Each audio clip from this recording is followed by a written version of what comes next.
So low code, no code platforms and citizen development platforms are red hot right now. Why is that market getting so much attention and why now? Is it all because of COVID? According to Gartner, low-code platforms are going to grow by 22.6%. They're going to grow to $13.8 billion. It's going to be a $13.8 billion market in 2021. That's phenomenal. And COVID has definitely accelerated that trend. It has brought a lot more attention to it. As you can imagine, everybody went home. Anything that was a paper process immediately had to be addressed and made digital.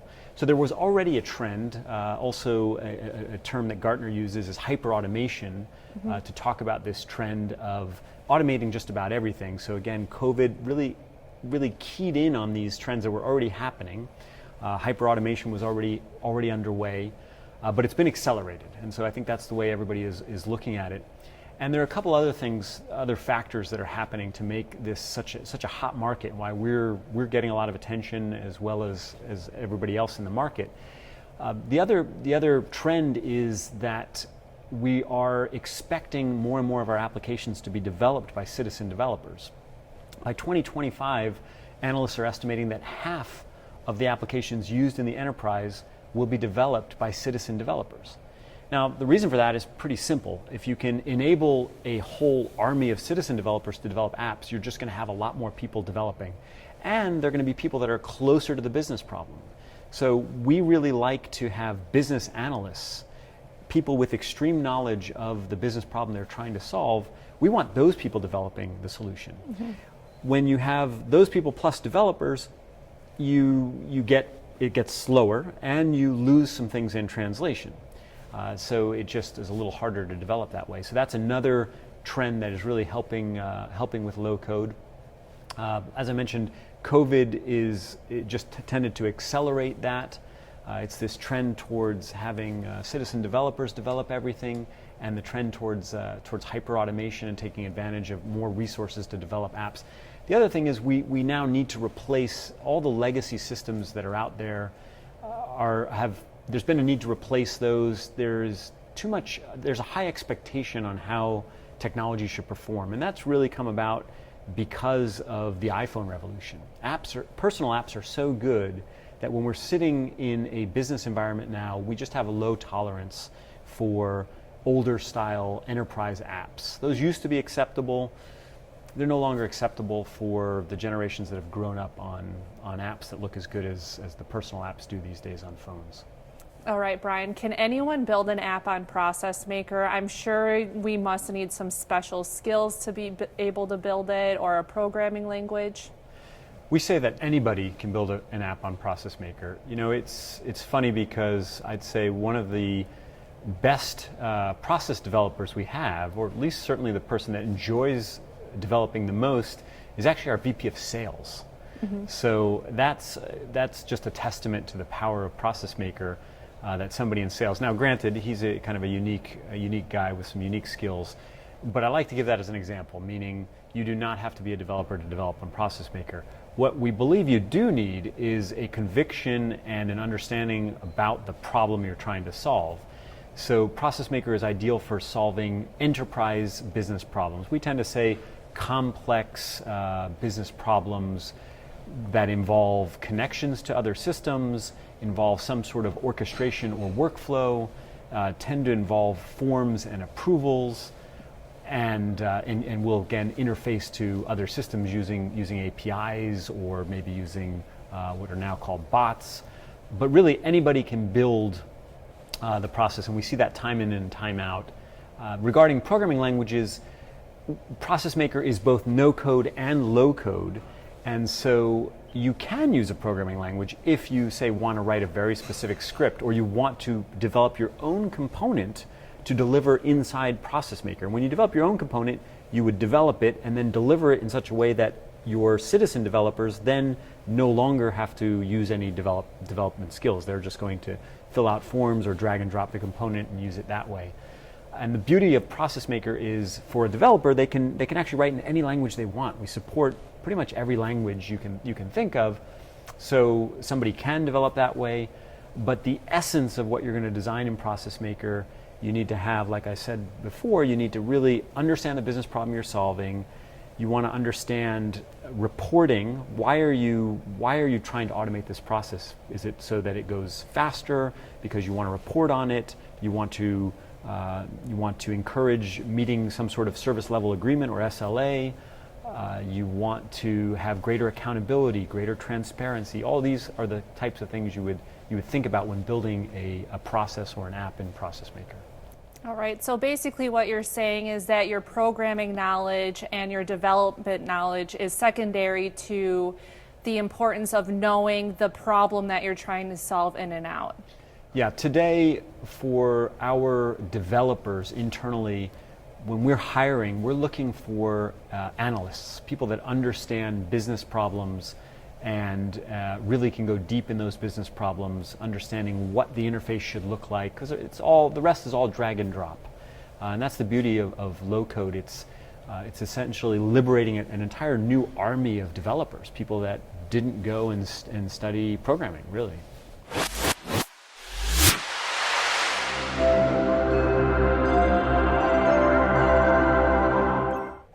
Brian, being in the low-code space, commonly I know people will ask you, what's the difference between low-code platforms and no-code platforms? Can you just help us understand kind of what those differences are?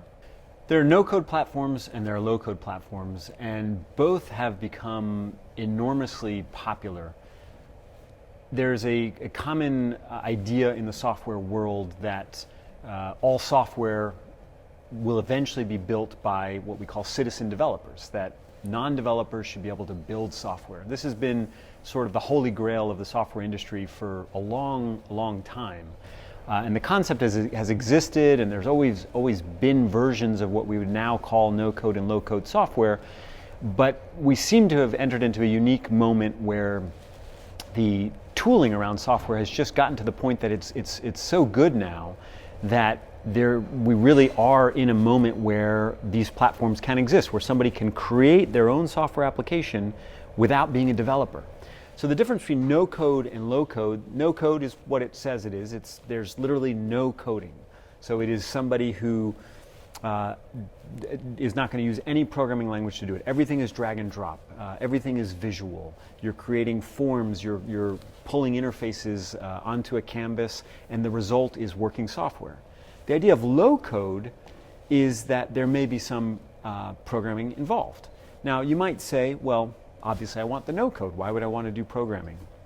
So we don't actually feel that way at ProcessMaker. We like to talk about both no code and low code, but we think there's a place for programming. So it really becomes more a question of governance. If you are not a developer, you do not want to see code. You do not want to be asked to write code. You do not want to have to look at code in your interface. However, there are moments where there are things that are better done with code. And so as long as that's in a segregated part of the tool where developers may be able to write and continue to build out the no-code tooling, then it's, in our opinion, something that's very, very much welcome. You want that in your tool. So no-code tools today still tend to solve slightly less sophisticated use cases. And when you have a more sophisticated use case, there is usually still a place where you're going to want the ability to potentially develop your own components and load those into the no-code interface and deliver them to your internal citizen developers. So again, it's they tend to exist together. At some points you're in a tool and you're working in the no-code interface. At other points you may say to a developer, here's a access for you, and I want you to go in and write a very specific function or a very specific piece of code to deliver some functionality inside the no-code tool set. So Brian, you've talked a bit about citizen developer, and I'd love to hear just a little bit about what you think that idea persona is. What makes a really good citizen developer? Citizen developer, and the idea of the citizen developer is a relatively new term. These terms kind of come out of, well, they generally are emerging from the analysts. The analysts are always trying to look at the market and put a label on it. As a developer of software, we don't usually think that way. We look at the problem and we just try and start solving problems. An analyst then comes along and says, oh, you're developing a low-code tool, you're developing a no-code tool, you're developing a citizen development tool set. A citizen developer, in this case, is somebody without specific specialized skill sets or specialized knowledge, especially in programming. But an ideal citizen developer will have a lot of logical constructs, and in our opinion, the ideal citizen developer is somebody who is an expert in a particular field. So in order to develop a great app, you have to first really have an extreme amount of empathy with the problem you're trying to solve. Ultimately, it's all about the problem you're trying to solve. Hopefully you've lived that problem, you have very specific experience in that problem, and you know exactly what you don't like about other software you use or is being used today to solve those problems. So in our opinion, that is the ideal citizen developer. They're also going to have, I love the term in higher education, they tend to use the term funky tech. It's somebody who has not been formally educated with a technical degree, is not a developer, but is not afraid of technology. So the constructs in ProcessMaker, when you are developing a workflow using our drag and drop designer, or developing a form using our drag and drop form designer, or connecting, pulling in an interface to connect to an external system, they are still system concepts. So you do have to have some level of comfort with systematic thinking, with understanding inputs and outputs, and what you're going to be capturing and what you hope to deliver, what you want to measure, so having an understanding of reporting, why you're building the app and what you're going to want to report on. So our ideal system developer is somebody very curious, somebody with specialized knowledge in an industry, somebody who likes to tinker really with developing solutions. When enterprises are deploying low-code solutions, what kinds of things should they be thinking about in terms of governance? Governance is really important for systems groups inside large enterprises. In fact, I would say it all boils down to governance. You end up in today's IT landscape as a large enterprise, you're going to end up with hundreds of applications. And that is really the great challenge of today for CIOs and system directors in organizations of any scale. And so when we talk about governance, we talk about when we take an application, when we accept that an application is being used in our enterprise, we want to have some concept of who's going to use it, what are they going to use it for, what kind of support are they going to need, what is the expectation, what kind of support are we getting from our vendor. So this concept of governance becomes really important because each application has its place. Inside ProcessMaker, we've set it up to make it very easy to manage governance also inside the application. So there's the concept of no code and low code, and those both exist inside ProcessMaker. And when we talk about low code, we it starts to enter in the persona of the developer versus the no code, which is the citizen developer. So we have to figure out how each of those personas is going to interact with the application. We have the users. We have those that are managing the process or came up with the process and developed it and are implementing it. So they need ways to deliver the documentation, deliver the training around that application. The developers only want to see the piece of the application that they're working in, and they need to know what they're delivering. What's the input, what's the output, and are they developing a component that's then being delivered to no-code developers? So inside our own application, we take governance as a very important part. Also, the security around passwords, APIs. How are those all going to be managed inside the solution? The great thing about ProcessMaker is anybody can develop applications, but at the same time, we put on guardrails, and that's I think a really important thing for CIOs to consider, because a CIO doesn't really want hundreds of developers developing in hundreds of different languages, developing in hundreds of different styles, and then potentially leaving the company. And then nobody really knows how it was built, how to re-engineer it, how it was worked. When you're building something in ProcessMaker, it's going to live within certain bounds, and those bounds give security to the enterprise that's taking it on, so that they know that they can maintain it over time, that other people will be able to understand it as they look at it. And just to give you an example, inside ProcessMaker, if I do want a developer to develop, we give them the flexibility of developing in any language they want to develop in.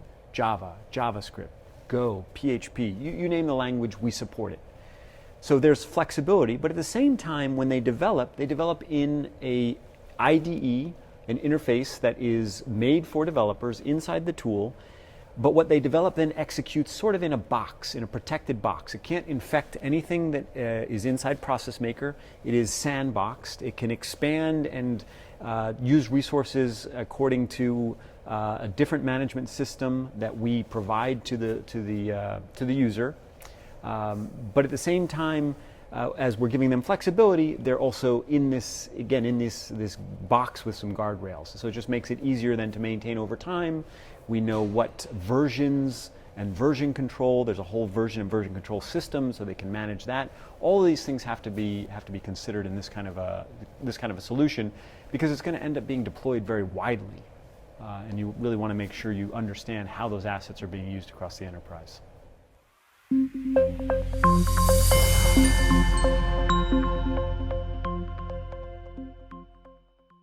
While we know that ProcessMaker can connect to other applications, can ProcessMaker be embedded within other applications? ProcessMaker is ideal for embedding in other applications. We have a whole segment of our business which we call the white label, or OEM. OEM is a slightly older term from kind of manufacturing, original equipment manufacturer, so it doesn't apply great to software, but it is a concept that's still used. Why is ProcessMaker great for embedding? Let me explain. So when you're building an application, let's say it's an ERP or maybe it's a CRM, there are a lot of things to consider in building that application. So if you're the product manager or product managers building that application, you have an interminable list of requests that people are asking to be improved in the application, added to the application. Inevitably, workflow is one of those items. Now there's a problem with that, in that workflow becomes a feature in your application, and it's a feature where you might not do a great job building it because you're not a specialist in it. And workflow is a pretty complex topic, and I'll give you an example. When a product manager builds workflow into their applications, they're not usually thinking about the end-to-end engine and all of the permutations of what a workflow could be. So they might forget to add the ability to run things in parallel. They might forget or not have the time, or it might not have been asked of them to add an escalation path. So if something doesn't complete in a certain amount of time, you need to be able to escalate it. And then these things have to get added in afterwards. The end becomes a sort of spaghetti product.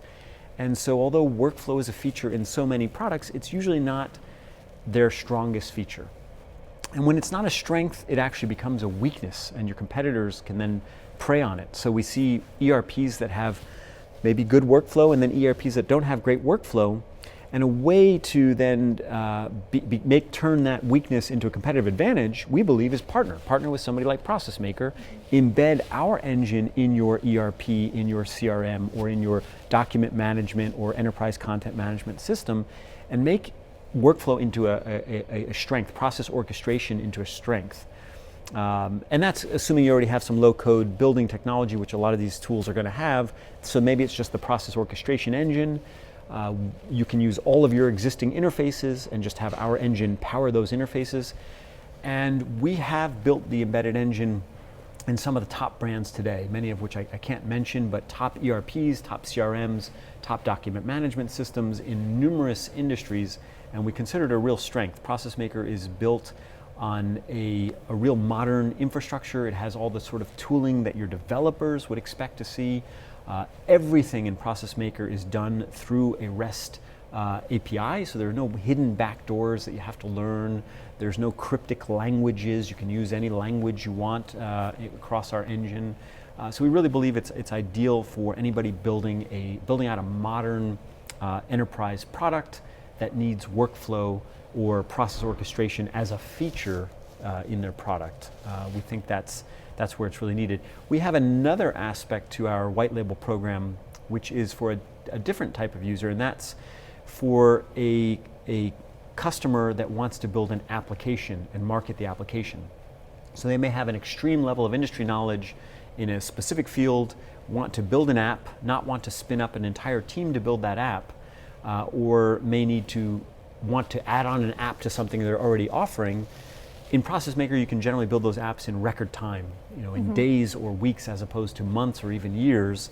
And then you would never know that ProcessMaker is running because there's no reference to ProcessMaker in the interfaces.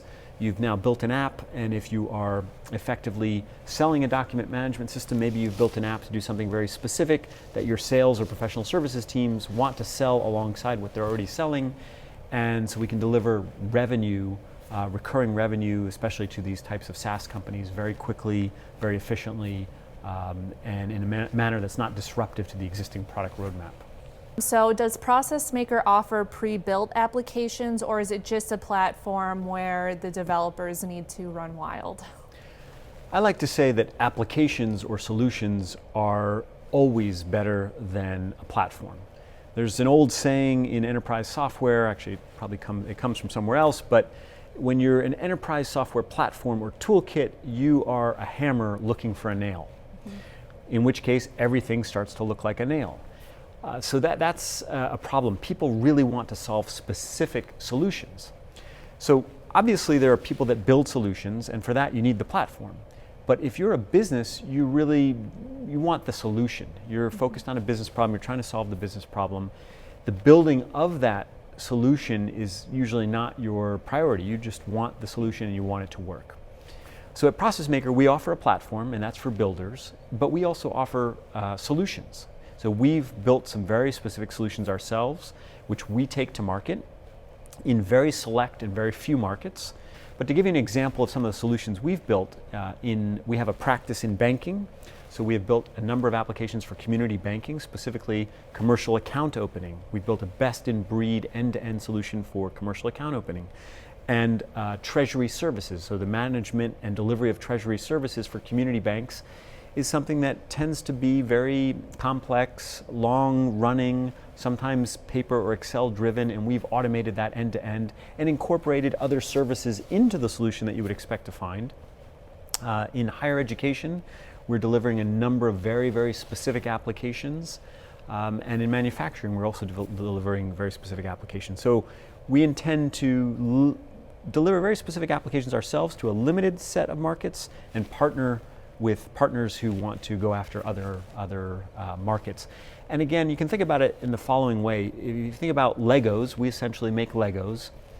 But in today's world, I know my kids want the particular Lego set, so they might want the Millennium Falcon Lego set instead of just the base Lego set. And so either you want the Millennium Falcon Lego set, or you want Legos.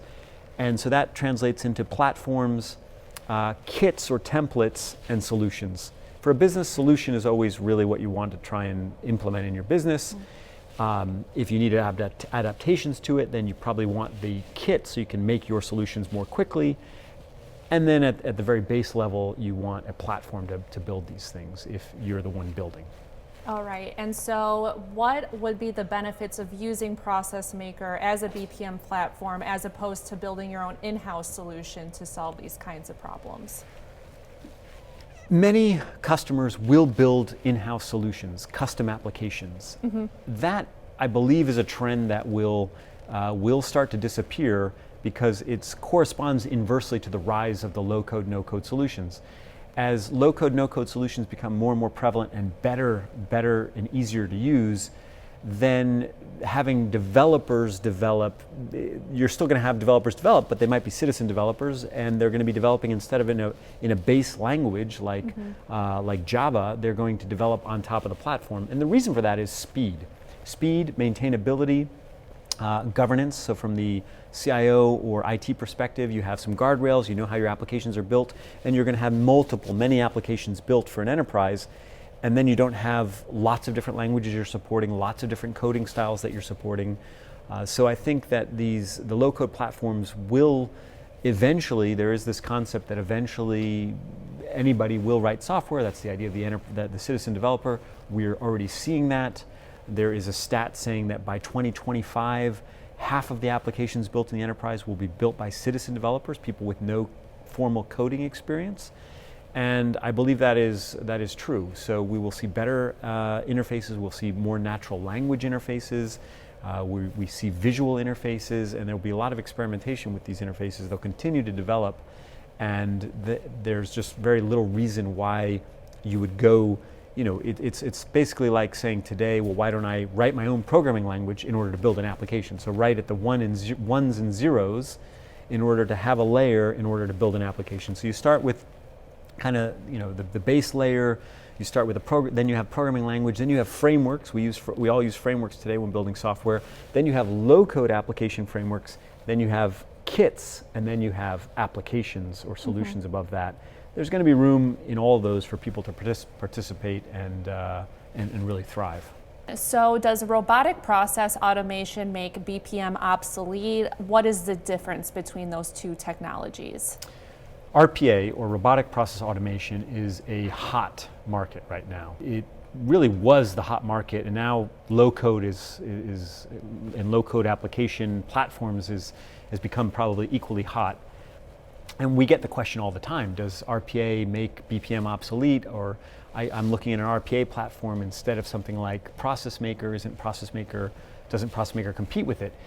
And we need to explain that it's exactly the opposite. In fact, RPA is only a benefit or an enabler to ProcessMaker.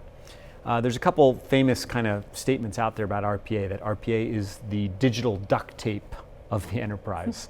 It's funny because RPA has always existed. It's really just recorded macros, screen scraping to achieve an objective when there's no interface. So you want to get into an application, retrieve some data, then manipulate the data or pass it to another system. And that's been around for a long time. It suddenly became very popular. There's a particular analyst that kind of takes credit for adding the word robotic, and that's kind of what made it so popular.